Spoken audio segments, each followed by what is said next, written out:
Alhamdulillah, wassalatu wassalamu ala rasulillah wa ala alihi wa sahbihi wa man wala. Kita kembali kepada ayat ini 128, yang mana ayat 128 Allah Subhanahu wa taala membicarakan tentang perkara yang berlaku di antara suami dengan isteri, yang mana isteri mendapati suaminya berpaling daripadanya. Sebelum ini kita membicarakan tentang ayat nusyuz. Suami isteri yang ini memaling daripada suami. Maka ayat ini membicarakan tentang suami yang ini memaling ini daripada isteri. Dan dua perkara ini berlaku dalam tiap-tiap ini perkahwinan. Kadang-kala masalahnya ada isterinya, kadang-kala ini masalahnya daripada suaminya. Kita kalau kembali ini kepada Al-Quranul Karim, Allah Subhanahu wa taala memerintahkan isteri untuk melayani suaminya dengan baik, dan juga Allah Subhanahu wa taala memerintahkan suami untuk melayani isterinya dengan baik, dan Allah memerintahkan tiap-tiap daripada mereka melaksanakan tanggungjawab mereka masing-masing yang diberikan oleh Allah Subhanahu wa taala. Dan manusia ini yang paling dekat di sisi Allah Subhanahu wa taala adalah mereka-mereka yang melaksanakan apa yang diperintahkan oleh Allah dan melaksanakan tanggungjawab-tanggungjawab yang diberikan oleh Allah Subhanahu wa taala. Jadi pada pengajian kita yang lepas, kita sedang membicarakan tentang ayat ini. Bagaimana kalau sekiranya suami berpaling ini daripada isteri, dengan yang ini tanpa sebab ini sebagai misal. Isteri yang ini melayani suami ini dengan baik, akan tetapi yang ini suami tidak bersyukur dan melakukan perkara-perkara yang menyakiti ini isterinya. Maka Allah Subhanahu wa taala membicarakan tentang as-sulh.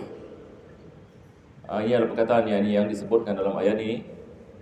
Firman Allah Subhanahu wa taala, fa'udzu billahi minasyaitonir rajim. Wa in imra'atun khafat min ba'liha nushuzan aw i'radan fala junaha 'alayhima an yusliha bainahuma sulha.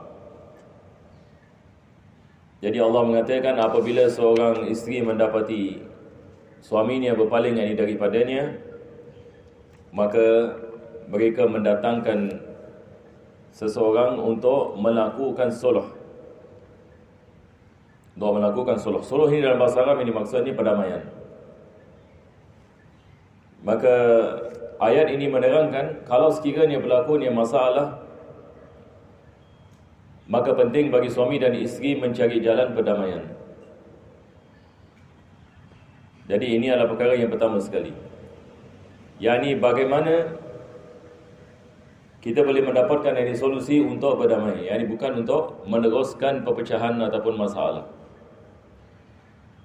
Jadi tiap-tiap daripada suami dan isteri ini harus lihat kepada keadaan dan apa masalah sebenarnya.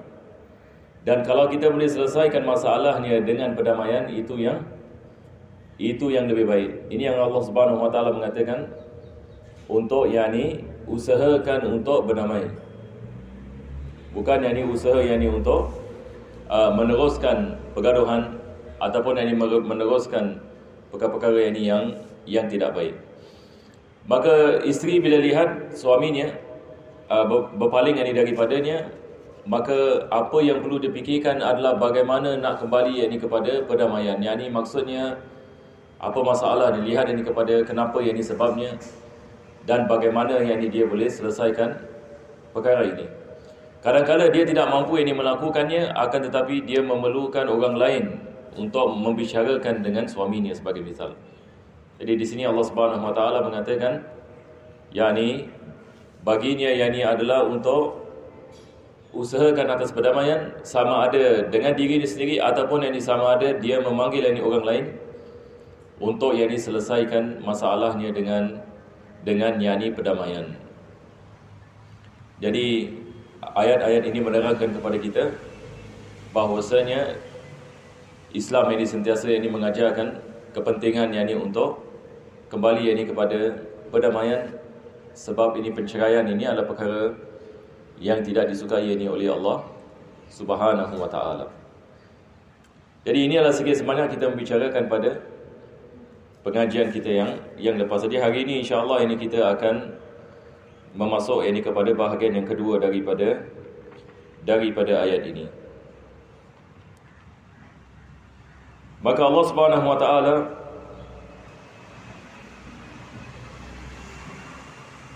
mengatakan wa uhdiratil anfusus syuh. Yani Allah mengatakan nafsu manusia ini, yani jiwa yang di manusia ini, kebiasaannya adalah syuh. Dalam bahasa Arab ini syuh ini maksudnya bukhl, bakhil. Kita dalam bahasa Melayu kita ada perkataan bakhil kan? Macam kita pergi Piramli ada Haji bakhil. Jadi bakhil ini maksudnya apa kita mengatakan? Lokek. Maka Allah Subhanahu wa ta'ala mengatakan sifat manusia ini dia adalah bukhl, syuh. Syuh ini maksudnya bakhil. Asal dari manusia ini, kalau dia ikut ini kepada nafsunya, dia ada yang sifat, dia adalah sifat yang lokek. Yang ini maksudnya susah yang baginya untuk dia nak mengeluarkan apa yang dia ada. Untuk dia mengeluarkan apa yang dia ada. Sebab sentiasa ini ada ketakutan. Kalau saya berikan, nanti saya jatuh miskin. Kalau saya berikan ini, nanti saya tidak ada. Dan sebagainya. Sentiasa ini dalam keadaan seperti ini. Maka Allah Subhanahu wa ta'ala mengatakan ini adalah daripada sifat yang ini manusia. Wa uhdiratil anfusus syuh. Wa in tuhsinu wa tattaqu. Tapi kalau sekiranya kamu melawan yang ini nafsu kamu, dan kamu melaksanakan kebaikan dan ketakwaan ini kepada Allah Subhanahu wa ta'ala, fa innallaha kana bima ta'maluna khabira. Allah Subhanahu wa ta'ala sentiasa mengetahui apa yang kamu lakukan. Baik, apa kena mengena yang ini kebakhilan ini dengan ayat yang sebelumnya? Yang ini kebakhilan ini bukan saja kita maksudkan yang ini harta, tetapi kebakhilan ini dalam segi apa? Dalam segi perasaan, kebakhilan juga ini dalam segi apa kita mengatakan milik ini seseorang, dan kebakhilan dalam segi melaksanakan tanggungjawab. Ya, ini seorang lelaki Allah Subhanahu wa ta'ala memerintahkannya untuk dia memberikan nafkah dan untuk dia melaksanakan tanggungjawabnya. Maka ini memerlukannya untuk melawan hawa nafsunya. Sebab hawa nafsunya asalnya adalah bakhil. Susah. Ini bukan perkara yang senang. Itu sebab yang ini ada suami yang ini tidak memberikan nafkah kepada isteri mereka. Sebab yang ini mereka mahu yang ini simpan yang ini duit itu hanya bagi diri mereka sendiri. Dan begitu juga bagi yang ini wanita juga tidak mahu yang ini mentaati yang ini suami mereka. Ini juga daripada sifat yang ini kebakhilan yang ada. Sebab ini dia mengatakan kepada dirinya, buat apa yang ini aku nak taat ini kepada yang ini suami. Ini adalah hak aku dan sebagainya. Yang ini untuk melaksanakan perkara ini juga memerlukan dia melawan hawa nafsunya. Itu sebab ini kita lihat yang di zaman sekarang, yang ini wanita-wanita sekarang banyak protes. Lebih-lebih lagi dekat barat ni saya lihat. Sekarang kita berada dalam keadaan yang bahaya hakikatnya. Sebab mereka mengatakan apa beza lelaki dengan perempuan sekarang? Kenapa yang ni perempuan, wanita, isteri yang ni perlu yang ni mentaati yang ni suami? Kenapa? Mereka menandakan soalan ini. Maka hasilnya mereka mengatakan tak perlu yang ni kita taat yang ni kepada sesiapa. Kita hanya yang ni menjalankan kehidupan kita sesuka hati kita, dan tak ada orang yang boleh paksa kita yang ni melakukan apa-apa. Nampak tak? Jadi hari ini kita lihat perkara ini sedang ini berlaku. Orang ini menanyakan tentang perkara ini. Orang sudah tidak beriman, tidak percaya. Islam mengatakan wajib ini isteri melaksanakan tanggungjawabnya. Wajib ini bagi suami melakukan tanggungjawabnya. Hari ini kita berhadapan dengan fahaman yang mengatakan tak perlu kita ikut siapa-siapa, supaya kita mendapatkan apa? Freedom yang mutlak segala-galanya. Tak perlu yang kita beriman kepada apa-apa agama. Tak perlu yang kita berkait ini kepada apa-apa hukum. Kita boleh pakai apa yang kita nak pakai, kita boleh buat ini apa kita nak buat, dan sebagainya. Hakikatnya ini mereka ikut ini kepada syaitan. Yani ayat sebelum ini Allah membicarakan tentang syaitan. Ini syaitan apa mengatakan? Aku akan menyesatkan ini Bani Adam. Aku akan menyesatkan mereka, sehingga mereka akan mengubahkan ciptaan ini Allah Subhanahu Wa Taala. Dan mereka ini akan melakukan apa yang aku menyuruh mereka. Semua yang ini perkara yang bercanggah dengan agama Allah Subhanahu Wa Taala. Tapi hari ini manusia sembunyi ini di belakang apa? Di belakang ini flag, ini freedom. Semua mengatakan supaya kita mendapatkan kebebasan ini yang mutlak. Pada hakikatnya mereka mengikuti hawa nafsu mereka. Sebab hawa nafsu suka begitu. Hawa nafsu ini yang amarah, dia suka kepada maksiat. Segala-galanya boleh. Nafsu suka. Nak makan apa semua boleh. Tak perlu kita nak cari sama ada halal ke tak halal. Kalau ikut nafsu, agak-agak bagaimana? Semua makan, betul ke tidak? Tapi kita sebagai orang Islam, kalau kita pergi keluar dari Singapura misalnya, ada makanan kita boleh makan, ada makanan kita tidak boleh makan. Kadang-kadang susah kita nak cari makanan yang halal. Tapi kalau kita ikut hawa nafsu kita, semua yang kita boleh makan. Tapi disebabkan ini kita ada agama, kita memaksa diri kita tidak makan. Sama juga ini bulan Ramadan, kita memaksa diri kita untuk puasa. Kalau ikut nafsu kita, Masya Allah, pagi-pagi kita dah sarapan. Jadi agama kita mengajarkan kepada kita melawan ini hawa nafsu ini, amarah ini. Maka Allah mewajibkan kita dengan kewajipan-kewajipan, dan Allah menguji kita sama ada kita melaksanakannya ataupun kita tidak melaksanakannya. Allah mewajibkan suami melakukan kewajipan, dan Allah menguji suami sama ada dia melaksanakannya ataupun dia tidak melaksanakannya. Begitu juga Allah menguji isteri dengan kewajipan-kewajipan, sama ada dia melaksanakannya ataupun tidak melaksanakannya. Dan asal sifat ini manusia adalah dia ingkar dan bakhil. Dia tidak mahu. Dia tidak mahu untuk apa kita mengatakan meletakkan usaha ataupun kita mengatakan bercanggah ini dengan hawa nafsunya. Tetapi Allah mengatakan kalau sekiranya kamu melawan hawa nafsu kamu dan kamu mengikut kepada perintah Allah, ini yang Allah mengatakan wa in tuhsinu. Yani kalau kamu melaksanakan kebaikan seperti mana yang Allah perintahkan ke atas kamu. Ini memerlukan untuk melawan apa? Untuk melawan ini hawa nafsu. Sebab ketaatan kepada Allah Subhanahu Wa Taala kesemuanya bercanggah dengan hawa nafsu. Kesemuanya ini bercanggah ini dengan ini hawa nafsu. Jadi manusia nak kena melawan hawa nafsunya. Itu sebab ini yang susah ini. Lawan hawa nafsu agak-agak perkara yang mudah ke susah.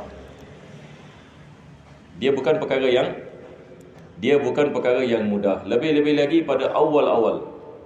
Tapi selepas beberapa ketika dah biasa. Tapi pada awal ini dia bukan perkara yang mudah. Maka Allah Subhanahu Wa Taala menguji kita dengan perkara ini. Jadi manusia apabila melawan hawa nafsunya dan ikut kepada perintah Allah, ini yang Allah mengatakan wa in tuhsinu wa tattaqu. Apa Allah mengatakan? Kalau sekiranya kamu melaksanakan kebaikan dalam pergaulan kamu sebagai seorang suami ataupun seorang isteri, dalam kamu melaksanakan tanggungjawab kamu sebagai seorang suami ataupun sebagai seorang isteri, ini yang dimaksudkan wa in tuhsinu. yakni dalam mengamalkan apa yang diperintahkan oleh Allah Subhanahu Wa Taala dan kamu bertakwa kepada Allah zahir ini dan batin, maka Allah mengatakan fa innallaha kana bima ta'maluna khabira, yakni Allah mengetahui segala-galanya. Ini manusia tidak boleh sembunyi daripada ilmu Allah. Kalau seseorang itu menzalimi isterinya, Allah mengetahui. Jangan dia menyangkakan dia boleh melakukan apa yang dia mahu.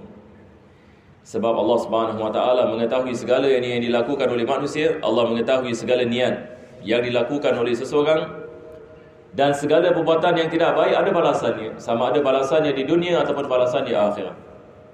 Tapi balasan akhirat ini lebih dahsyat daripada balasan yang di dunia. Ada orang yang Allah tidak membalasnya di dunia, yakni Allah berikan dia tempoh. Dia menyangkakan, oh, lebih banyak aku melakukan maksiat, menzalim orang, makin banyak duit masuk. Jadi apa jadi? Dia teruskan. Dia mengatakan bagus yang ni benda ini. Lebih banyak yang ni aku curi, lebih banyak benda yang ni aku mendapati.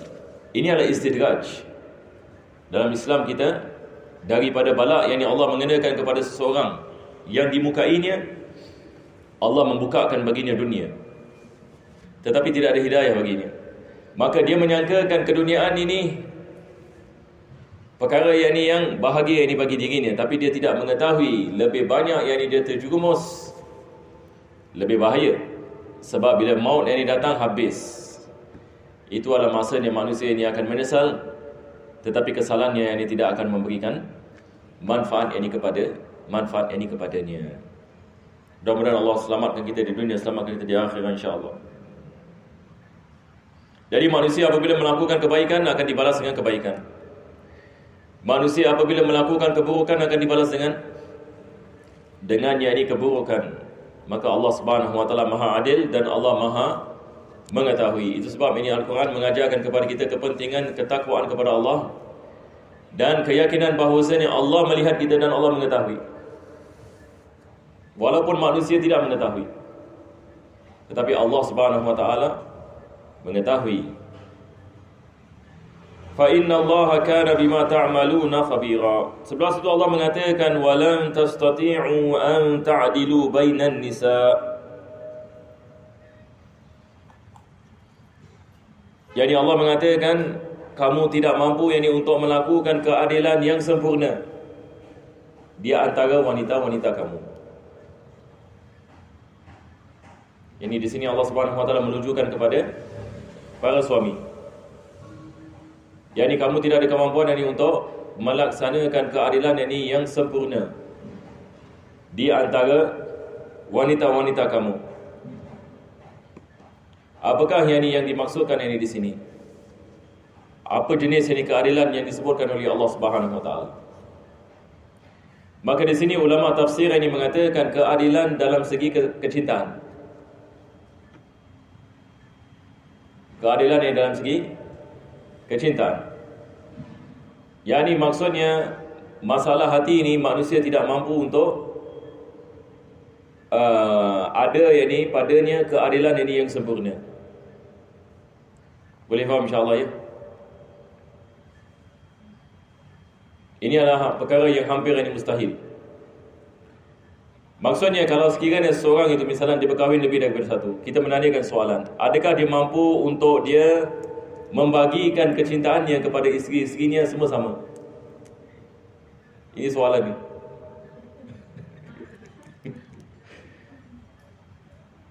Yani adakah dia mampu untuk membagikan kecintaannya kepada semua isteri-isterinya? Yani semua sama. Yani maksudnya 70%, 70%, 70%, 70%.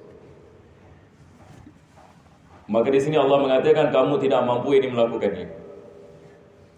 Kamu tidak mampu melakukannya. Yani maksudnya seorang suami misalnya, yani mungkin dia sayang isterinya yang satu ini lebih daripada yang kedua.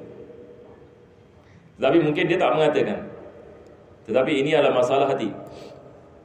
Maka dalam segi kecintaan seperti ini, maka manusia tidak mampu ada keadilan. Keadilan maksudnya kesemuanya sama. Tetapi pada ayat yang pertama dalam surah An-Nisa, apa Allah mengatakan?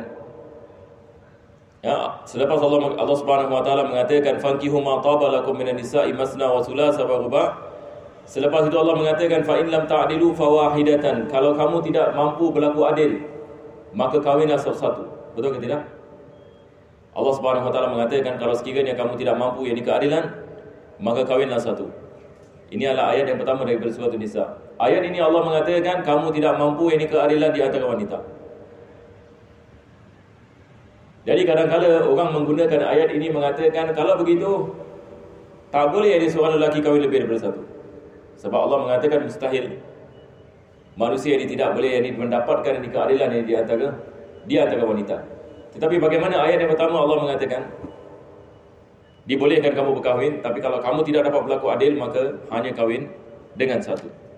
Maka di sini ada perkara yang penting kita nak kena faham perbezaan ini. Sebab kita nak baca tafsir, baru kita akan memahami masalah ini. Bila Allah mengatakan fa in lam ta'dilu, kalau sekiranya kamu tidak dapat yakni keadilan, fawahidah, maka kahwinlah satu. Keadilan di sana maksudnya keadilan dalam segi nafkah dengan qism. Keadilan dalam segi nafkah, yakni maksudnya dia memberikan tiap-tiap yakni isteri nafkah yang layak ini bagi mereka. Maka kalau sekiranya seorang ada kemampuan untuk melakukannya, dan juga tentang qism ini maksudnya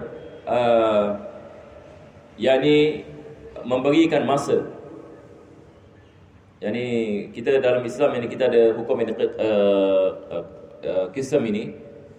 Maksudnya suami misalnya yani dia bermalam yani satu rumah di rumah isteri yang pertama, selepas itu satu rumah di isteri yang kedua, ataupun dua rumah pada isteri yang pertama, ataupun dua rumah pula dua malam.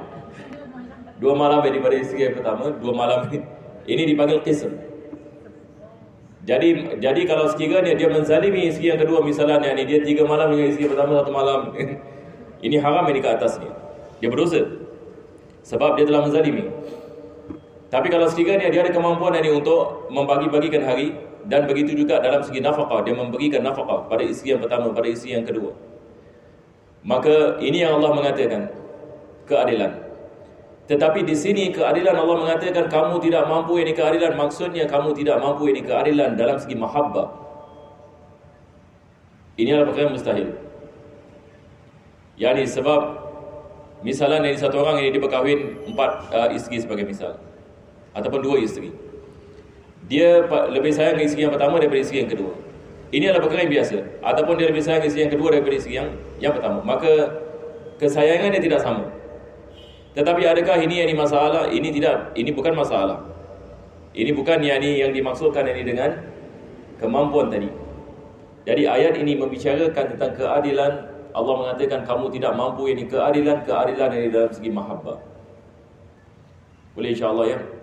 Jadi saya ringkaskan perkara ini sebab kat sini semua wanita, jadi kalau orang lelaki suka saya ringkaskan ya. Tapi zaman sekarang pun ini pun jadi masalah kadang-kadang. Ada orang ini misalnya ni dia apa kita mengatakan ya, dia mengingkari poligami, mengingkari. Ini mengingkari ni bahaya. Ada beza saya ingin mengatakan, satu orang yang dia tak setuju misalnya suaminya berpoligami, dia tak setuju. Dia tak setuju bukan sebab dia tak beriman kepada Al-Quran, tetapi sebab dia melihat dari suaminya tidak ada kemampuan untuk melakukan sedemikian.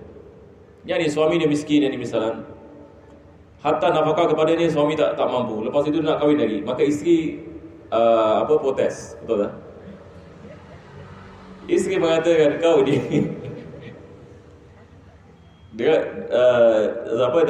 dengan satu isteri kau belum lagi dapat menjalankan memberikan nafkah ini dan sebagainya. Bagaimana dia nak berkahwin lagi satu? Sebab dalam Al-Quran Allah Subhanahu Wa Taala sebut tentang keadilan. Dan ini adalah perkara yang betul yakni. Kalau macam ini yakni kita tidak menyalahkan isteri seperti ini. Sebab seorang lelaki ini dia harus faham juga, kalau dia tidak ada kemampuan untuk berkahwin lagi satu, diharamkan dia berkahwin. Diharamkan berkahwin. Tetapi kadang-kadang yakni ada salah faham. Orang terus mengatakan ni wanita ini telah kafir sebab dia telah kufur kepada Al-Quranul Karim. Al-Quran yang mengatakan dibolehkan yakni poligami, dia tidak memberikan yakni suaminya misalnya yakni melakukan sedemikian dan sebagainya. Kadang-kadang yang berlaku salah faham seperti ini. Tetapi ada orang yang ni pula dia terus yakni mengingkari. Dia mengatakan dalam Islam tidak ada ni semua. Ini masalah ke tidak ada masalah? Ini masalah. Sebab yakni dalam Al-Quran ini kita ada ayat yang berkenaan dengan perkara ini. Jadi kita nak kena berjaga-jaga sebab mengingkari ini ayat daripada Al-Quran ini sangat bahaya sekali. Ini adalah masalah akidah. Seseorang ini boleh terkeluar daripada agama. Ada orang pula dia salah faham, dia mengatakan memang betul Islam membolehkan poligami, tapi ayat Allah mengatakan walan tastati'u an ta'dilu bainan nisa'i walau harastum. Tapi kamu tidak mampu yakni mendapatkan keadilan di antara wanita, jadi tak boleh poligami. Dia tafsirkan begitu. Maka kita mengatakan dia dimaksudkan dengan keadilan di sini adalah keadilan dalam mahabbah, seperti mana kita seperti mana kita mengatakan. Kalau tak, yang ni kenapa Allah Subhanahu Wa Taala sebut ini berkenaan dengan kemampuan dan keadilan. Boleh kita teruskan insya-Allah ya. Minta maaf ya. Tak ada orang protes di sini. Sini semua jemaah masya-Allah, alhamdulillah ya. Saya masih ingat dulu saya bekerja di mana? Di IE Singapore. Dekat sana adalah beberapa yang muslimah kat sana. Itu lain mazhab sikit. Jadi kadang-kadang mereka suka beringat benda-benda yang ni seperti ini dan mereka tidak setuju dengan banyak perkara. Jadi saya masih ingat dulu saya di sana yang ni sering yang ni ada macam dialog. Sering ada dialog. Jadi kadang-kadang saya mudah teringat pula keadaan-keadaan yang ni yang silam. Cuma di masjid ini berbeza keadaannya, tapi kalau di luar sana masya-Allah dah macam nak perang. Kalau beberapa sini. Yes, sir.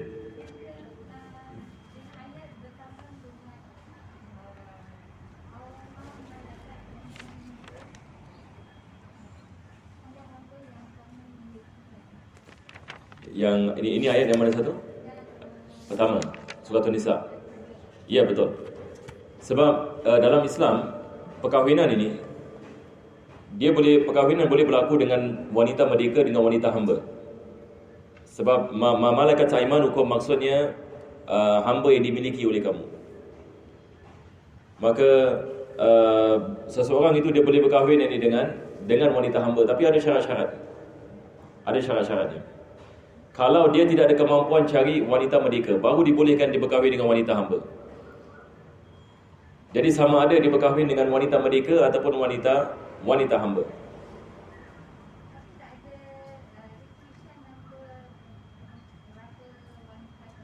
Ada. Dalam Islam sampai 4. Saya teringat cerita Piramli juga. Ya, yes, ya, yang hamba-hamba kamu miliki. Sebab berkenaan dengan hamba ini, seseorang ini dia boleh memiliki ramai hamba. Dia boleh memiliki ramai hamba, tetapi berkenaan dengan perkahwinan, dia hanya boleh berkahwin dengan 4 sahaja. Jadi di sini ada perbezaan dengan berkahwin dengan memiliki hamba. Dia tak sama. Satu orang misalnya dia boleh ada 10 hamba, tetapi dia tidak boleh ada 10 isteri. Sebab hamba ni dia berbeza. Dia punya hukum ahkam tak sama dengan perkahwinan. Hamba ini kita pergi pasar, kita beli dia.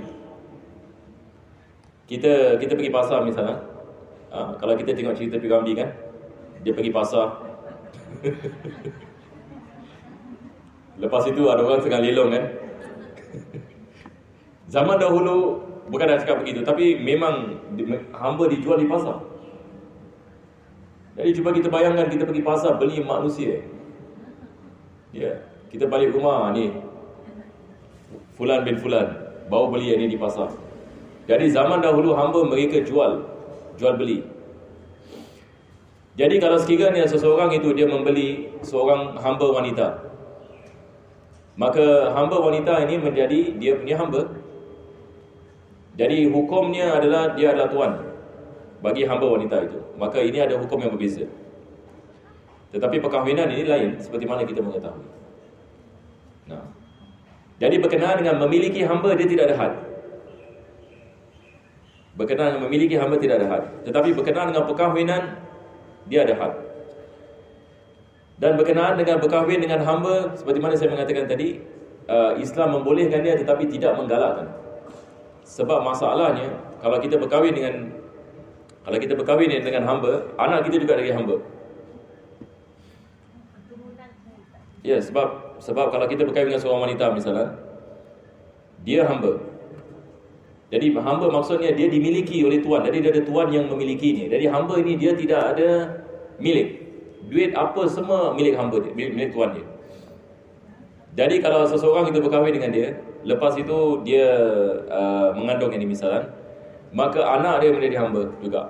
Kepada siapa? Kepada tuan yang sama. Jadi itu sebab Islam ini tidak menggalakkan. Islam tidak menggalakkan penghambaan. Yang ini maksudnya kita menambahkan hamba pula. Nampak tak? Tetapi kalau sekiranya seseorang ini dia mengatakan, tapi saya nak kahwin, tapi tak ada orang merdeka, semua hamba. Yang ada yang bukan Islam. Lepas itu dia mengatakan, saya takut zina. Kalau saya tak kahwin, saya takut zina. Ini baru dalam Islam ini dibolehkan. Nah, ini adalah hukum ahkam ini yang disebut dalam beberapa ayat. Ya. Yeah. Dia akan datang. Apabila berlaku peperangan, akan berlaku penghambaan. Apabila berlaku peperangan, akan berlaku penghambaan. Jadi sekarang ini kita tidak lihat, tetapi akan datang, dia akan berlaku. Ya. Ya, saya. Dia milik. Ya, kalau dia bebaskan, biasanya kalau orang misalnya dia ada hamba perempuan, dia nak kahwin dengan hamba perempuan ini, dia nak kena bebaskan dulu. Dia berkahwin. Tak, kalau dia dah dari isteri, dia dah merdeka. Kalau hamba perempuan itu hamba dia sendiri. Tapi kalau hamba orang lain tidak.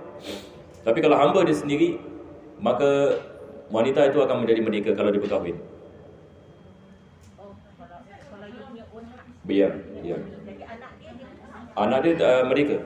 Anak dia merdeka, ikut kepada ibu. Jadi dia misalnya dia beli hamba, lepas itu dia berkahwin dengan hamba. Maka hamba itu menjadi merdeka. Sekarang dia sudah menjadi jadi isterinya. Dan ini digalakkan dalam Islam. Membebaskan hamba. Sebab kita membebaskannya daripada ini kehambaan. Mana lebih mulia, yakni isteri ataupun hamba? Isteri kan. Walaupun dari isteri pertama kedua pun. Ya, walaupun. Itu yang ayat yang pertama dalam surah An-Nisa. Berkenaan dengan seorang yang berkahwin dengan hamba. Jadi hamba itu menjadi merdeka. Dia dah jatuh cinta.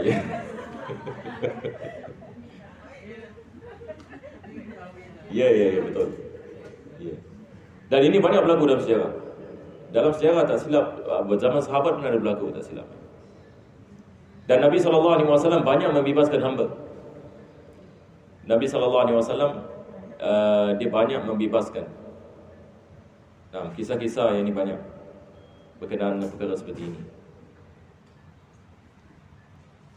Okey, kita teruskan ya.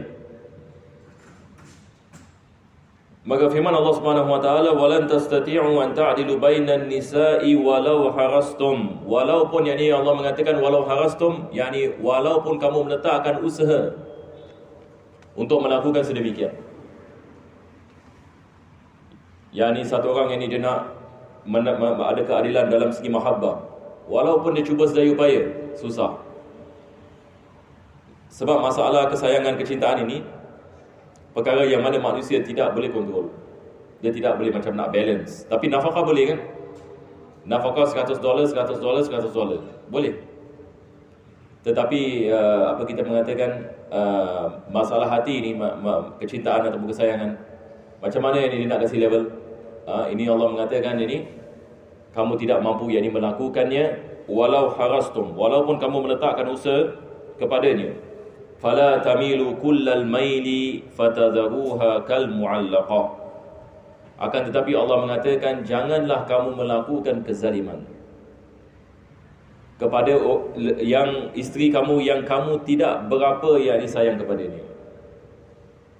Janganlah jadikannya kal mu'allaqah. Mu'allaqah ini maksudnya seseorang yang tidak didatangi. Yani ada orang yang misalnya yang dia berkahwin dengan wanita, lepas itu dia tinggalkan wanita. Ini seperti kal mu'allaqah. Yani maksudnya dia tak tentu arah. Dia tidak ada suaminya tidak mengunjuknya, tidak melayaninya, maka dia dianggap ini sebagai seseorang yang tidak wujud, dan ini adalah diharamkan dalam Islam. Maka Allah Subhanahu wa taala mengatakan, walaupun hati kamu ini tidak cenderung ini kepadanya, maka tidak dibolehkan kamu menganggapnya ini sebagai seseorang yang tidak didatangi, dan haknya kamu tidak melaksanakannya. Maka di sini Islam ini mengatakan apa yang diwajibkan ini oleh suami, melayani ini isteri dengan baik, dan memberikan nafkah yang sepatutnya. Walaupun mungkin dalam segi dia punya kecintaan ini berbeza dengan satu isteri dengan isteri yang lain, maka Allah Subhanahu Wa Taala mengharamkan kezaliman. Tapi zaman sekarang kadang-kadang seorang suami misalan dia dia dah berkahwin dah lama selepas itu dia rasa macam dia nak mencari misalan nak berkahwin lagi dan sebagainya. Dan apabila dia berkahwin lagi, maka dia terus meletakkan tumpuan dia kepada isteri yang baru. Tetapi isteri yang lama terus dia tinggalkan, tapi masih berkahwin.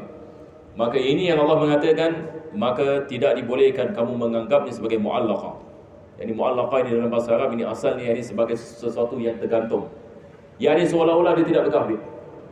Seolah-olah dia tidak berkahwin. Ini adalah kezaliman. Kezaliman yang dilakukan oleh seorang suami.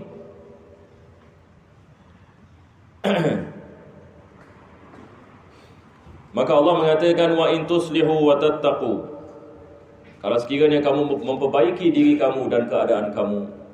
Sekali lagi Allah mengatakan, dan kamu tidak melakukan kezaliman dan kamu melaksanakan tanggungjawab kamu kepada isteri-isteri kamu, walaupun hati kamu tidak cenderung kepadanya seperti isteri-isteri yang lain. Maka kalau sekiranya kamu memperbaiki keadaan kamu dan memperbaiki diri kamu dan kamu bertakwa kepada Allah Subhanahu Wa Taala, fa innallaha kana ghafurur rahima. Allah Subhanahu Wa Taala Maha mengampuni dan Maha merahmati. Boleh faham insya-Allah? Dari ini adalah keadaan apa? Yang mana seseorang dia ada beberapa isteri, ataupun dia ada satu isteri hatta. Ada orang dia berkahwin, lepas itu dia terus hilangkan dirinya. Lepas tu isteri ni kesian. Semua nak kena cari sendiri. Sebab dia tidak mendapatkan nafkah, dia tidak mendapatkan apa-apa. Suami dia pun tak ada. Dan dia pun tak tahu sama ada suami dia nak meneruskan perkahwinan ke tak meneruskan perkahwinan. Kita di Singapura ada beberapa, yang saya tahu ada satu kes kan. Kesian. Selama 10 tahun menderita wanita ini. 10 tahun sampai sekarang. Dan ini perkara yang agak buat saya macam saya pun rasa heran ya. Saya pun rasa heran. Dan kebetulan pula saya kenal lelaki ni lah. Dan saya bila kenal orang ini, saya kenal dia di masjid. Dia bukan orang yang macam apa kita mengatakan kaki todi ke apa ke. Yang ni maksudnya dia pergi ke masjid dan saya lihat orang dia melakukan salat. Tapi bila saya dengar benda-benda yang berlaku, dan saya pun merasa hairan kenapa ini boleh berlaku seperti begitu. Sehingga kan misalan wanita ini misalan dia ditinggalkan begitu sahaja, tidak diberikan nafkah, dan dia ada satu anak. Itu lagi satu masalah. Dia ada lagi satu anak. Selepas itu tidak diberikan nafkah, tidak diberikan apa-apa, dan tidak dicerai pun. Maka wanita ini yang miskin, dia nak kena bekerja dan sebagainya, dan nak kena jaga anaknya. Hatta anaknya tidak mendapatkan apa-apa nafkah daripada bapanya. Lepas itu dia menghilangkan diri. Dia menghilangkan diri. Kadang-kala dia balik rumah, dia marah-marah dan sebagainya gitu. Lepas itu dia menghilangkan diri tadi. Jadi itu kadang-kadang keadaan yang sedang berlaku. Jadi ini benda-benda seperti ini, wallahualam, saya rasa banyak juga berlaku ini di Singapura, dan ini masalah. Ini masalah. Sebab ini adalah kezaliman. Ini adalah daripada kezaliman. Tetapi wanita yang berada dalam keadaan seperti ini dan dia bersabar. Tapi wanita ini masya-Allah dia bersabar pula. Yang maksudnya dia menerima qada dan qadar. Dan dia bersabar 10 tahun hidup dalam menderita. Macam isteri saya kadang-kadang bantu dia lah. Sebab saya tahu ni sebab kawan isteri saya. Jadi kadang-kadang dia mengatakan kepada saya dia tak bagus. Kadang-kadang kita cubalah bantu apa yang kita mampu lah. Tetapi masya-Allah dia masih bersabar dan masih menjalankan ibadatnya dan sebagainya. Seorang yang baik luar biasa. Tetapi subhanallah dia takdir Allah Subhanahu Wa Taala berkahwin dengan orang seperti ini. Kadang-kadang kita pun lihat ini ujian yang ini. Ujian yang berat. Mudah-mudahan ini Allah memberikan kepada kita keselamatan insya-Allah di dunia dan akhirat. Tetapi dia akan mendapat banyak pahala disebabkan kesabaran atas kezaliman. Jadi tiap-tiap orang yang bersabar ini atas kezaliman, kita juga akan faham Allah Subhanahu wa taala mengampunkan dosanya dan Allah menaikkan darajatnya. Ada orang ini ibadatnya tak banyak tapi dia bersabar ini atas kezaliman, tiap-tiap hari dizalimi dan dia bersabar. Maka ini adalah seolah-olah dia melakukan ibadat terus. Sebab ini pada tiap-tiap masa dan keadaan ini Allah memberikan pahala. Sebab ini dia sentiasa dalam keadaan yang ini bersabar. Kita teruskan insya-Allah ini pada masya-Allah dah pukul 12 ya. Sebab saya dia kena trip dengan tu jam tu. Jam tu nanti insya-Allah saya tukar bateri. Tak boleh.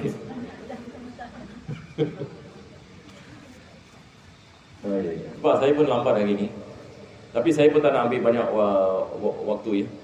Mungkin ada jemaah nak pergi pasar ke apa ke. Manalah tahu ya. Tidak, itu masalahnya. Itu masalahnya. Dia ada sebahagian lelaki ya, yang saya kenal. Dia memang sengaja nak dera isteri dia. Sengaja. Maksudnya dia boleh saja ceraikan. Sebab dia dah niat, dia dah tak nak mendekati lagi. Dia dah tak nak memberikan nafkah. Dia dah niat dah begitu. Dan dia sengaja melakukannya. Apa sebabnya? Sebab ada kebencian. Yang ini dia benci isteri dengan sebab-sebab yang tertentu yang kita tidak mengetahui. Dan dia sengaja melakukan sedemikian. Nampak tak? Tapi kita lihat keadaan seperti ini, kita lihat Allah, dalam Al-Quran Al-Karim beberapa ayat Allah Subhanahu Wa Taala memberikan amaran kepada orang seperti ini. Yani apa Allah mengatakan? Yani Allah Maha mengetahui. Nampak? Yani satu orang ini dia boleh menzalimi orang lain selama 50 tahun. Dan dia mungkin ada kekuatan untuk melakukan sedemikian. Tetapi Allah Subhanahu Wa Taala mengatakan Allah mengetahui segala-galanya. Dan manusia akan dihisab ini oleh Allah Subhanahu Wa Taala. Yani maksudnya manusia tidak boleh lari. Dia boleh menzalimi dan dia boleh melakukan apa saja dia melakukan, tetapi satu hari nanti dia akan kembali kepada Allah. Manakala orang yang dizalimi ini akan diberikan pahala oleh Allah SWT. Sebab ini dia bersabar atas ini kesabaran. Jadi Islam mengajarkan kepada kita orang yang menzalimi ini dia sekali-kali tidak boleh berjaya. Jangan kita menyangkakan dia dapat terlepas daripada undang-undang dan sebagainya. Ini undang-undang dunia ini manusia boleh terlepas. Tetapi manusia satu hari ini dia akan kembali kepada Allah Subhanahu Wa Taala. Dan hidup orang seperti ini tidak diberkati. Betul? Yani orang yang melakukan benda-benda seperti ini, kita lihat yani kehidupannya tidak ada barakah. Tidak ada barakah. Dia. Melainkan kalau isterinya melakukan aduan di mahkamah, tapi masalahnya isteri ini dia tidak melakukan aduan. Dan saya mengatakan kepada dia lakukan aduan. Betul tak? Yang ni siapa boleh sabar 10 tahun. Masya-Allah 10 tahun. 10 tahun yang ni menderita. 10 tahun yang ni menderita, nak kahwin pun tak boleh. Maksudnya nak kahwin yang ni masih muda lagi, umur 30 tahun. Kahwin bila dia kahwin umur dia 20 tahun gitu, 21 tahun. Anak satu. Jadi ada sebahagian lelaki ni dia menggunakan hila. Jadi bila dia nak main dekat court, ini dia melakukan penipuan. Dia mengatakan saya berikan nafkah tiap-tiap bulan saya kasih. Tapi ini atas dasar ini penipuan. Jadi kalau wanita tidak melakukan aduan pun susah. Sebab dalam segi undang-undang mereka masih berkahwin. Dan dia pun tak menceraikan. Dia pun tidak menceraikan.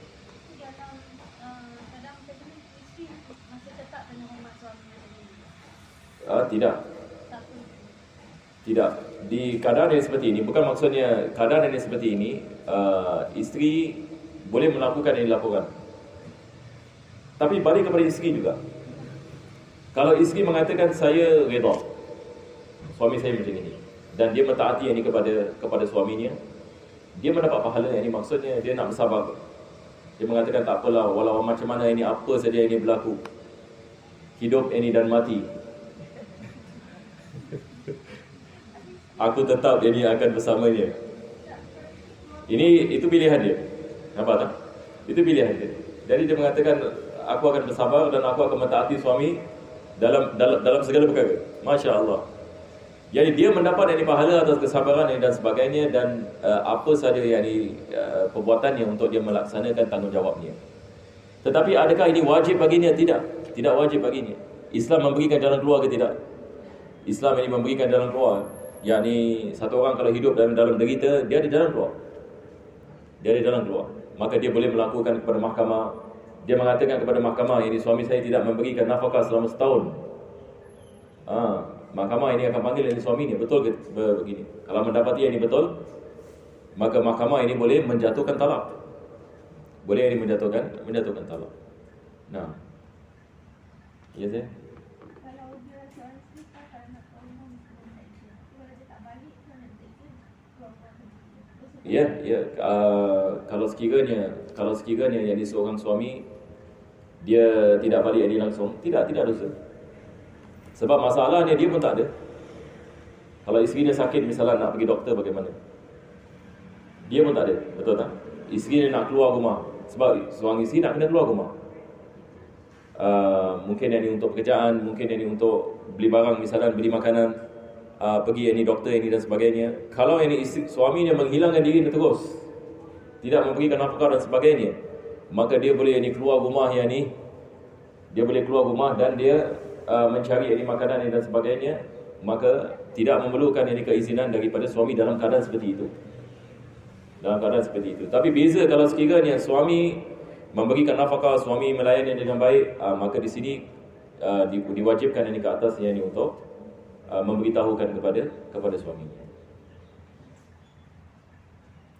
Bismillahirrahmanirrahim. Alhamdulillahirabbil alamin. Allahumma shalli wa sallim ala sayyidina Muhammad wa ala ali sayyidina Muhammad. Rabbana atina fid dunya hasanah wa fil akhirati hasanah wa qina adzabannar.